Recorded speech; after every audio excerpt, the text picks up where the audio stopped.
വരും സീരിയലിൻ്റെ റിവ്യൂയിലേക്ക് സ്വാഗതം. അങ്ങനെ വീണ്ടും ഡിവൈഎസ്പിയെ ആക്രമിക്കാനായിട്ട് ശാരിക ഏൽപ്പിച്ചിരിക്കുന്ന ഗുണ്ടകൾ വരുമ്പോൾ ഇത്തവണ തോക്കൊക്കെ എടുത്ത് അവരെ എതിരിടുകയാണ് ഡിവൈഎസ്പി. എന്നിട്ട് അതിലൊരാളെ പിടിച്ചിട്ട് അയാളെ തോക്ക് ചൂണ്ടിയിട്ട് അയാളോട് പറയുകയാണ്, പോലീസുകാരനോടാണോ നിൻ്റെയൊക്കെ കളി? എൻ്റെ വഴിക്ക് തടസ്സമായിട്ട് വന്നു കഴിഞ്ഞാൽ എനിക്ക് എന്ത് ചെയ്യണമെന്ന് അറിയാം. ഞാൻ നിൻ്റെയൊക്കെ തലച്ചോറ് പൊട്ടിക്കും എന്ന് പറഞ്ഞിട്ട് അവനെ തോക്ക് ചൂണ്ടി അവരെ പേടിപ്പിക്കുകയാണ്. വേഗം സ്ഥലം വിട്ടോ എന്നൊക്കെ പറഞ്ഞ് അവരെ പറഞ്ഞ് അവിടെ നിന്ന് പേടിച്ചോടിക്കുകയാണ്. രാജീവനെയാണ് കാണിക്കുന്നത്. രാജീവൻ കിടക്കുന്ന റൂമിൽ നിന്നും രാജീവൻ എഴുന്നേറ്റ് ഫുഡ് കഴിക്കാനായിട്ട് തന്നെ ഫുഡൊക്കെ വിളമ്പി കഴിച്ചുകൊണ്ടിരിക്കുമ്പോഴേക്കും അങ്ങോട്ടേക്ക് ദുർഗാബായി വരികയാണ്. അപ്പോൾ ദുർഗാബായി വന്നിട്ട് പറയുന്നുണ്ട്, വിശപ്പ് സഹിക്കാൻ പറ്റുന്നില്ലല്ലേ, ഇങ്ങനെ ഓരോന്നായിട്ട് ബേട്ടിയുടെ മുന്നിൽ തോറ്റ് അടിയറവ് പറയേണ്ടി വരും. ഇത് എത്ര ദിവസം നിങ്ങൾക്ക് ഇങ്ങനെ പിടിച്ചു നിൽക്കാൻ പറ്റും എന്നൊക്കെ പറയുകയാണ്. എല്ലാത്തിനും പരിഹാരം എന്ന് പറഞ്ഞു കഴിഞ്ഞാൽ എത്രയും പെട്ടെന്ന് തന്നെ നീ നിൻ്റെ ഈ വാശിയൊക്കെ വേണ്ടാന്ന് വെച്ചിട്ട് ശാരികയുടെ ഭർത്താവായിട്ട് ജീവിക്കാൻ നോക്ക്, അതിനെ ഒരു പരിഹാരമുള്ളൂ എന്നൊക്കെ പറയുകയാണ്. അപ്പോൾ പറയുകയാണ്, വേറെ എന്തെങ്കിലും പറയാനുണ്ടോ, എനിക്ക് ഇതിനെക്കുറിച്ച് കേൾക്കാനേ താല്പര്യമില്ല എന്നുള്ള രീതിയിൽ സംസാരിക്കുകയാണ്. ഭാര്യയെ സ്നേഹിക്കാതെ മുൻ ഭാര്യയോടാണ് എപ്പോഴും പ്രിയം എന്നൊക്കെ പറഞ്ഞിട്ട് രാജീവനോട് ദുർഗാബായി പറയുമ്പോൾ, എനിക്ക് അപ്പോഴും ഇപ്പോഴൊക്കെ ഒരു ഭാര്യയേ ഉള്ളൂ, അതിൻ്റെ രാഖിയാണ്. പിന്നെ ഇടയ്ക്ക് വെച്ച് ഒരു താലികെട്ട് ചടങ്ങിൽ അഭിനയിക്കേണ്ടി വന്നു, അത്രയേ ഉള്ളൂ എന്നൊക്കെ പറഞ്ഞിട്ട് ദുർഗാബായിയോടും പറയുകയാണ്. നീ തോറ്റു കൊടുക്കാൻ തയ്യാറല്ല എങ്കിൽ, അവളുടെ ഭർത്താവായിട്ട് ജീവിക്കാൻ തയ്യാറല്ല എങ്കിൽ ഇപ്പോൾ നീ അനുഭവിക്കുന്ന ഇതേ അവസ്ഥ നിൻ്റെ മക്കൾ കൂടി അനുഭവിക്കേണ്ടി വരും എന്ന് പറയുമ്പോഴേക്കും, ഞാൻ എന്തും സഹിക്കും, പക്ഷേ എൻ്റെ രാഖിയെയോ മക്കളെയോ തൊട്ട് കളിച്ചാൽ എൻ്റെ സ്വഭാവം ഇങ്ങനെയൊന്നും ആയിരിക്കില്ല, പിന്നെ നിങ്ങളെയും അവളെയൊക്കെ കൊല്ലാൻ ഞാൻ മാത്രം മതി, ഇവിടെ നിന്ന് ഞാൻ വരും നിങ്ങളെയൊക്കെ കൊല്ലാനായിട്ടെന്നൊക്കെ പറയുകയാണ്. അത്രയ്ക്ക് സാമർത്ഥ്യമുണ്ടെങ്കിൽ അതൊന്ന് കാണട്ടെ എന്ന് പറയുമ്പോൾ, അതിനധികം ദിവസമൊന്നുമില്ല, ആ ഒരു ദിവസത്തിന് വേണ്ടിയാണ് ഞാൻ കാത്തിരിക്കുന്നതെന്ന് പറയുകയാണ് രാജീവൻ. ഭർത്താവാണല്ലോ എന്ന് കരുതി നിനക്ക് വേണ്ടി എഴുതി തന്നിരുന്ന സ്വത്തുക്കൾ നീ ജഗന്നാഥൻ എഴുതി കൊടുത്തതൊക്കെ ഇപ്പോൾ നിന്നോടുള്ള അവളുടെ ദേഷ്യത്തിന് കാരണമാണ്, അതുകൊണ്ട് നീ അതെല്ലാം ഓർക്കണം. പെട്ടെന്ന് ശാരികയുടെ കൂടെ ജീവിക്കാൻ നോക്കുന്നത് പറയുമ്പോൾ, കൂടുതലൊന്നും പറയണ്ട, ഇവിടെ നിന്ന് ഇറങ്ങിപ്പോ, എനിക്ക് കൂടുതൽ സംസാരിക്കേണ്ട, ഇറങ്ങിപ്പോ എന്ന് പറഞ്ഞിട്ട് വളരെയധികം ദേഷ്യത്തോടു കൂടി ആ ദുർഗാബായി അവിടെ നിന്ന് ഇറക്കി വിടുകയാണ് രാജീവൻ. അപ്പോൾ ദുർഗാബായിയും പറയുകയാണ്, ഇത് നിൻ്റെ ലാസ്റ്റ് ആവേശമാണ്, നിൻ്റെ ആവേശമൊക്കെ തീരാൻ പോവുകയാണെന്ന് പറഞ്ഞിട്ട് അവിടെ നിന്ന് ഇറങ്ങിപ്പോകുന്നതാണ് കാണിക്കുന്നത്. അതിനുശേഷം കാണിക്കുന്നത് ഡിവൈഎസ്പി രാഖിയുടെയും തുളസിയുടെ അടുത്ത് വരുന്നതാണ്.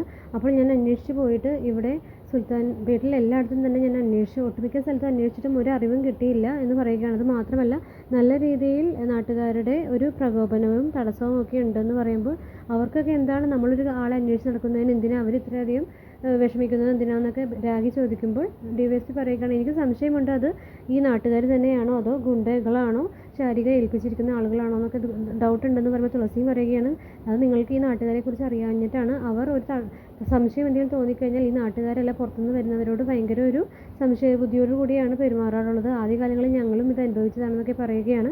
അപ്പോൾ ഡിവൈഎസ്പി പറയുകയാണ്, ഇനി കുറച്ച് നാൾ നമ്മൾ വെയിറ്റ് ചെയ്ത് ഇരിക്കുകയും നിർവാഹമുള്ളൂ, രാജീവിനെ കണ്ടുപിടിക്കാൻ കുറച്ച് താമസമുണ്ടാകും, അതുവരെ നമ്മൾ ക്ഷമയോടുകൂടെ കാത്തിരിക്കണം എന്ന് പറയുകയാണ്. അതിന് ശേഷം കാണിക്കുന്നത് ദുർഗാബായിയും വളരെ സീരിയസ് ആയിട്ട് രാജീവിനെ കുറിച്ചുള്ള കാര്യങ്ങൾ സീക്രട്ടായി സംസാരിക്കുന്നതിനിടയിൽ അത് പിടിച്ചു പറ്റാനായിട്ട് അമ്മണിയമ്മ ക്ലീൻ ചെയ്യുന്ന രീതിയിൽ നിൽക്കുന്നതിനിടയിൽ പെട്ടെന്ന് ക്ലീൻ ചെയ്യുന്ന സാധനം താഴ്ത്തി വിടുകയാണ്. അതിൻ്റെ ഒച്ച കേട്ടിട്ട് അവർ ഓടി വരുന്നുണ്ട്.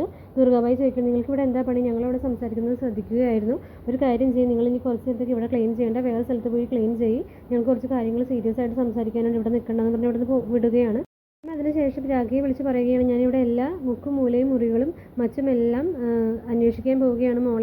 പറയുമ്പോൾ രാഖി വളരെയധികം സൂക്ഷിക്കണം അമ്മിണിയമ്മയെന്ന് പറയുകയാണ്. അതിനുശേഷം അമ്മിണിയമ്മ പോയിട്ട് എല്ലായിടത്തും തപ്പിക്കൊണ്ടിരിക്കുമ്പോഴേക്കും അത് നമ്മുടെ ദുർഗാബായി കാണുകയാണ്. ദുർഗാബായി പ്രശ്നമുണ്ടാക്കുന്നു.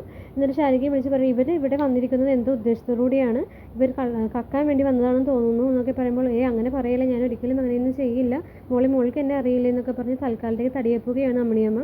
അതിനുശേഷം വീണ്ടും അമ്മിണിയമ്മ എല്ലാ റൂമുകളും തപ്പി കഴിയുമ്പോൾ അവിടെ രാജീവൻ ഇല്ലയെന്ന് മനസ്സിലായിട്ട്, അതൊന്ന് രാഖിയോട് വിളിച്ച് പറഞ്ഞേക്കാം, ഇവിടുത്തെ എൻ്റെ പണി കഴിഞ്ഞു എന്ന് പറഞ്ഞേക്കാം എന്ന് പറഞ്ഞ് ഫോൺ എടുത്ത് വിളിക്കാൻ പോകുമ്പോഴേക്കും ശാരിക കാണുകയാണ്. ശാരിക വന്നിട്ട് പറയുകയാണ്, അത് ശരി, ഇവിടെ എന്നെ സഹായിക്കണമെന്ന വ്യാജേന വന്നിട്ട് രാഖിയെ സഹായിക്കാൻ വേണ്ടിയിട്ടാണല്ലേ വന്നിരിക്കുന്നതെന്ന്, നിങ്ങളെ ഞാൻ ഇനി വെറുതെ വിടില്ല എന്ന് പറഞ്ഞ് അമ്മിണിയമ്മയെ ആക്രമിക്കുകയാണ്. തൊണ്ടയിൽ കൊങ്ങയ്ക്ക് പിടിച്ച് ഞെക്കി കൊല്ലാനൊക്കെ നോക്കുകയാണ്. അപ്പോൾ അമ്മിണിയമ്മയും പറയുകയാണ്, അതേടി നീ പിന്നെ എന്നെക്കുറിച്ച് എന്താ വിചാരിച്ചത്, എൻ്റെ മോളെ ഈ സ്ഥിതിയിലാക്കിയത് നീയല്ലേ, ഞങ്ങൾക്കൊക്കെ ഇവിടെ ജീവിക്കണം, എനിക്കും എൻ്റെ മോൾക്കും രാജീവ് സാറിനും രാഖി മോൾക്കും ഒക്കെ ഇവിടെ ജീവിക്കണം. ശാരികയെ തിരിച്ച് ഒരു വടിയെടുത്ത് അടിക്കാൻ നോക്കുകയാണ്. ശാരിക കുറച്ച് നേരം തടയാൻ ശ്രമിക്കുന്നു, പക്ഷെ നടക്കാതെ ആയി കഴിയുമ്പോൾ അമ്മിണിയമ്മ ഒരു റൂമിലിട്ട് പൂട്ടുന്നു. ദുർഗാബായിയെ അമ്മിണിയമ്മ നല്ല അടി അടിക്കുന്നുണ്ട്. അപ്പോൾ ദുർഗാബായും ശാരികയും കൂടി അമ്മിണിയമ്മയെ ഒരു റൂമിലിട്ട് പൂട്ടിയിട്ട് അവർ പുറത്തേക്ക് പോകുന്നു. ശേഷം ദുർഗാബായിയുടെ ഫോണിലേക്ക് തുളസിയുടെ ഫോട്ടോ ശാരിക അയക്കുകയാണ്. എന്നിട്ട് പറയുന്നു, അമ്മിണിയമ്മ പറഞ്ഞതനുസരിച്ചാണെങ്കിൽ ഇവളിപ്പോൾ കിടപ്പാണെന്നൊക്കെയാണ് പറഞ്ഞത്. ഇനി എങ്ങനെയാണെങ്കിലും അവൾ ജീവിച്ചിരിക്കേണ്ട, ഇവളെ എത്രയും പെട്ടെന്ന് തന്നെ ഫിനിഷ് ചെയ്യണം, അവളെ അവിടെ നിന്ന് പോക്കണം, നമ്മളെ വീട്ടിൽ വന്ന് ഇങ്ങനെ ഒരു പണി തരാൻ നോക്കി അവർക്ക് ഇനി ഇതിനും വലിയ പണി കൊടുക്കാനില്ല, തുളസിയെ ആക്രമിക്കുകയാണ് വേണ്ടതെന്ന് പറഞ്ഞിട്ട് ദുർഗാബായിയെ പറഞ്ഞു വിടുകയാണ്. സമയം തുളസിയുടെയും രാഖിയുടെയും അടുത്ത് അമ്മിണിയമ്മ തിരിച്ചെത്തി. അപ്പോൾ എന്ത് സംഭവിച്ചു എന്ന് പറയുമ്പോൾ അവിടെ നടന്ന സംഭവങ്ങളെല്ലാം പറയുകയാണ്. എന്തായാലും അമ്മ കലക്കി, ശാരികക്ക് അങ്ങനെ ഒരു അടി കൊടുക്കാൻ പറ്റിയല്ലോ എന്ന് പറഞ്ഞിട്ട് തുളസിയും പറയുകയാണ്.